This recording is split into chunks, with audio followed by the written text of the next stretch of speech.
fii ci Thiès daje nañ fi benn assemblée générale bu am doole boo xam ne camarades yi déplacé wu nañ massivement jugee ci école yi nekk ci daara digg dóom yi ñëw répondre à l'appel yi nga xam ne nii suñu secrétaire généraux nationaux yi nekk Dakar jiite xeex bi muy le camarade Abdoulaye Ndoye du CUSEMS et le camarade Saourou Sène bi nga xam ne moo jiite SAEMS waxoon ñu nag nañu prononcé wu par rapport ak lii nga xam ne ni gouvernement bi def na ko comme proposition tey ji ba ñëwee ci AG bi ñun en tant que jiit fii ci Thiès gis nañ ni camarades yi am na loo xam ne ni génne nañ ko tey bokk na ci li ñu génnee ñu ne gis nañu état def na ay jéego yi mu def même bu fekkee ni nekkul li ñuy xaar ñun jàngalekat yi parce que ñun lu ñu doon xaar mooy état mu jéem a dindi ñàkk yamale bi nga xam ne gis nañ ko ci fonction publique ci wàllu payeeru fonction publique yi. parce que bu ñu gisee li nga xam ne ni moom moo fi ne gis nañ ni état ba léegi tëddeewul njaxanaay dafa am kumba am ndey am kumba amul ndey donc loolu moo taxoon ñu doon xeex.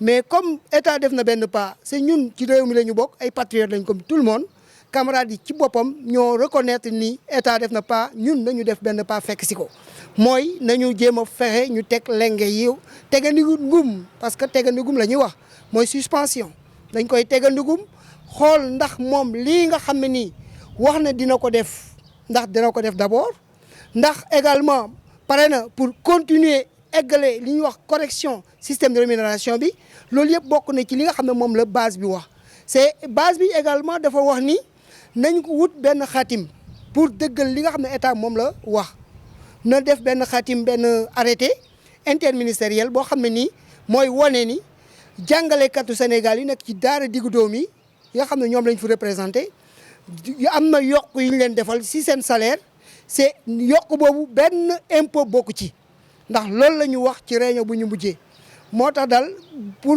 tënk daal mu gàtt mooy amaguñ satisfaction mais daal gis nañ ni état joxe nii mën nañ ci jàppandikum ba yàlla di def moom mu décider corriger une bonne fois donc pour toutes donc ce qu'on appelle le système de rémunération. corriger mooy mu yamale liggéeykatu fonction publique yëpp parce que fonction publique ni ñu koy waxee mooy képp ko état di recruter c'est sur la base d'une hiérarchie c'est sur la base d'une grade mais également ci base corps mais gis nañ ni fonction publique boo ko xoolee tey jii jàngalekat yi mais ñoo gën a néew ci liñ leen di fay léegi nag ñun suñu xeex loolu la woon mooy ñu yamale payoor gi ñi nga xam ne ñoo tolloo diplôme bokkuñu corps mais bokk nañ hiérarchie bokk nañ grade mais ñu yem ci traitement salarial mooy ku ñuy fay li ñuy fay kee ñu fay ko ki ci des mais gis nañ ni état doxewul noonu dafa jël ñenn ñi jox leen lu bëri jël enseignants yi compal leen lu tuuti loolu moo waraloon xeex bi moo tax ñu ne ba ñun ba léegi li nga xam ne proposé na ko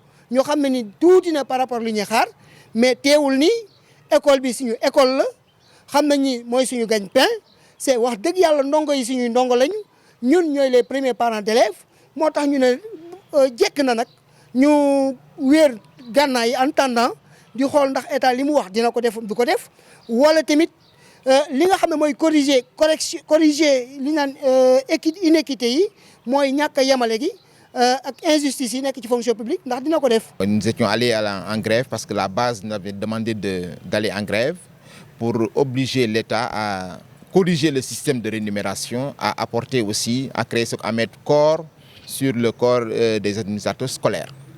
Donc la dernière rencontre avec le gouvernement, c'était le samedi 25. Il fallait aujourd'hui qu'on rencontre les collègues maintenant pour qu'ils puissent se prononcer par rapport à cela. Et depuis 10 heures, les collègues sont là, ils se sont prononcés massivement sur cela et des appréciations ont été faites et des inquiétudes ont été encore dégagées. Mais pour l'ensemble des collègues qui ont pris la parole, ils ont eu à reconnaître qu'un pas a été fait. Mais ils ont constaté qu'ils ne sont pas satisfaits. Mais néanmoins, un pas a été fait. Et puisque nous sommes c'est une lutte syndicale. Une lutte syndicale, c'est engranger, on prend, on sécurise et on continue la lutte. Nous parlons de correction. Mais jusqu'à présent, on a vu que l'État a amélioré. Mais l'État n'a pas encore corrigé. Alors que donc, pour qu'on corrige, nous sommes des éducateurs, nous sommes des enseignants, des professeurs. Quand on corrige, il y a la copie et le corrigé. Mais on a vu que donc l'État n'a pas amené le corriger. l'État a voulu agir sur la copie.